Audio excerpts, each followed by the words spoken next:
Hello everyone, and a very warm welcome back. You've made it to day 3 of our Speak English Fluently challenge, and I'm so excited for today's lesson. We're moving beyond just grammar and vocabulary. Today we'll make your English sound natural and confident.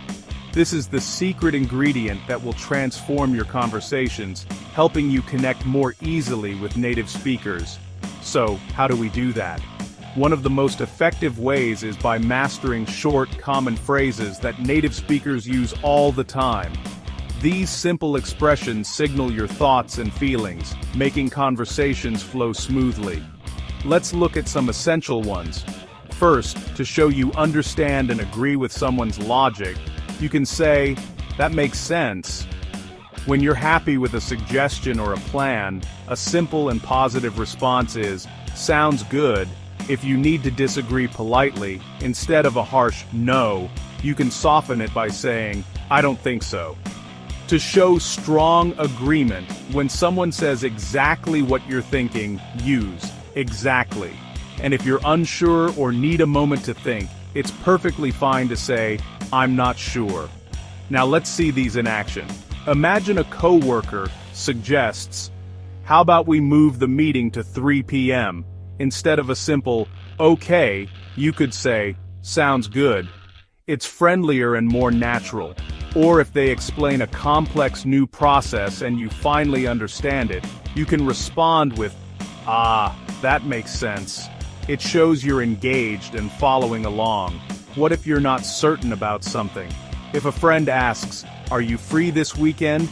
and you haven't checked your calendar, "I'm not sure, let me check," is the perfect response.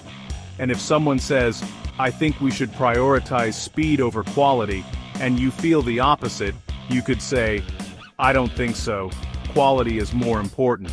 It's a clear but polite way to state your opinion. The real key to making these phrases sound natural is intonation, the music of your voice. The same words can have different meanings depending on how you say them. My biggest tip for you is to listen carefully. Pay attention to how native speakers use these phrases in movies, podcasts, and real conversations. Notice the rise and fall of their voice. Then, practice them yourself. Try saying, "That makes sense," with a falling tone to show understanding. Say, "Sounds good," with a rising, enthusiastic tone. And "exactly," with a short, sharp emphasis. For "I don't think so," a steady, lower tone conveys polite disagreement. For "I'm not sure," letting your voice trail off slightly shows genuine hesitation. Don't be afraid to exaggerate at first. It helps build muscle memory for your mouth and your mind. Fantastic work today. By practicing these small but powerful phrases, you are taking a huge step towards speaking English with the fluency and confidence of a native speaker.